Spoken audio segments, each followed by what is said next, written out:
Welcome back दोस्तों। Chapter 2 के बाद हम आ गए हैं और भी ज़्यादा एक्साइटिंग और रॉ ब्यूटी से भरे चैप्टर 3 में।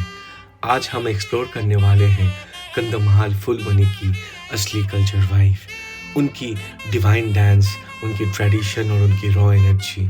साथ ही मैं आपको ले जाऊंगा मंडासरू इको कैंप का ब्रेथ टेकिंग व्यूज़ में, मिस्टीरियस मैग्नेटिक हिल और सुपर स्टनिंग पीसुगलुंदु वाटरफॉल्स। तो तैयार हो जाइए दोस्तों, आज का चैप्टर होगा कल्चर प्लस एडवेंचर का perfect combo. Let's jump straight into the chapter 3। दोस्तों, हम पहुंच गए हैं फुलबनी की व्यू पॉइंट पर, जहां से पूरा शहर एक छुपी हुई कहानी की तरह हमारे सामने खुल जाती है। हवा में ठंडक, पेड़ों का खुशबू और सराउंडिंग हिल्स का पैनोरामा सब मिला के एक dreamy almost magical canvas create करती है। दोस्तों, ये नज़ारा सिर्फ आंखों से नहीं, दिल से महसूस किया जाता है। हर पल यहाँ एक यादगार सिनेमैटिक मोमेंट बन जाता है।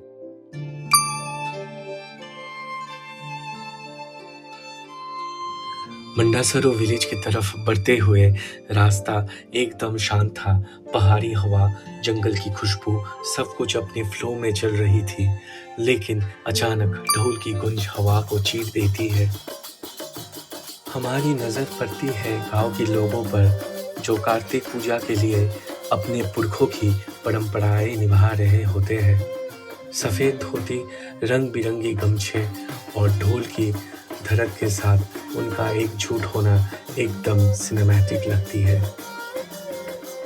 कोई बड़ी स्टेज नहीं, कोई स्पॉटलाइट नहीं, सिर्फ उनका अपना संस्कृत जुनून, एक परंपरा जो पीढ़ियों से चल रही है।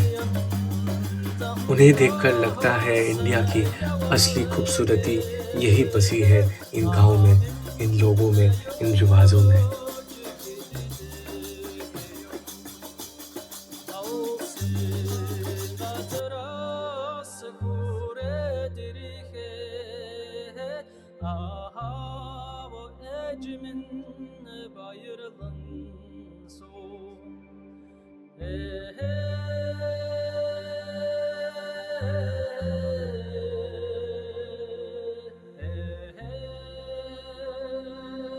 फाइनली हम मंदासरू इको टूरिज्म रिसोर्ट पहुंच गए हैं। एंट्री फीस सिर्फ 40 रुपये पर पर्सन, पर यहाँ मिलने वाले दृश्य की कीमत शब्दों में बताना मुश्किल है। गेट से आगे बढ़ते ही कंदमाल की खूबसूरती एकदम सामने आ जाती है और यहीं से दिखती है उड़ीसा का मशहूर मैग्नेटिक हिल।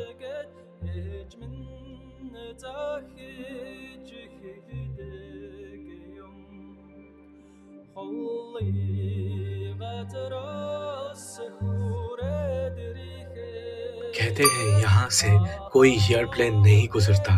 पहाड़ की मैग्नेटिक फील्ड इतनी स्ट्रॉन्ग है कि ऊपर से उड़ान भरना रिस्की होती है। खड़े होके जब उस हिल को देखते हो तो लगता है जैसे नेचर ने खुद यहाँ की सीक्रेट रिडल छुपा के रखी हो। फॉल्स का नाम क्या है भैया? फॉल्स का नाम बरहमपुर से जो ड्राइवर आते हैं उन लोग कहते हैं मिगुमा, लेकिन मिगुमा नहीं है, ये पीसुगलुंदु वाटरफॉल। क्या है? पीसुगलुंदु वाटरफॉल। पीसुगुंदु वाटरफॉल। ये टिकट में लिखा हुआ है। कितने करके होता है? ये टिकट एंट्री फी 10 रुपया। 10 रुपये।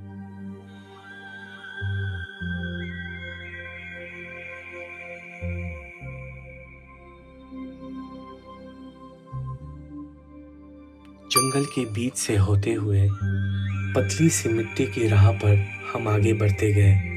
पेड़ों के बीच से धूप की हल्की किरण गिर रही थी और हवाओं में एक ठंडी सी ताजगी थी। तभी दूर से एक आवाज सुनाई दिया, पानी की गिरने की गूंज। बस कुछ कदम और हम पीसुगलुंदु वाटरफॉल्स के सामने खड़े थे। ये झकझक गिरता हुआ पानी एकदम सफेद दिखाई देती है, जैसे जंगल के बीच कोई चांदी की धार बह रही हो। चारों तरफ सिर्फ पेड़, पत्थर और नेचर की अपनी खामोश धुन। पानी की बूंदें हवाओं में उड़कर चेहरे को छू जाती है और एकदम फ्रेश सा फील होती है। ये वाटरफॉल्स बड़ा नहीं, पर इसकी रॉ ब्यूटी, इसकी वाइल्डनेस इसे बहुत खास बना देती है दोस्तों। ये वो जगह है जहां आप नेचर की असली हार्ट बीट महसूस कर सकते हो। और इस तरह से फुलबनी का ये सफ़र यहीं पर ख़त्म होता है। अगर आपको ये चैप्टर पसंद आया हो तो लाइक, कमेंट और सब्सक्राइब ज़रूर करना, क्योंकि अगला एडवेंचर और भी ज़्यादा सिनेमैटिक होने वाला है। तब तक safe travel, stay wild, stay cinematic. मिलते हैं नेक्स्ट ब्लॉग में।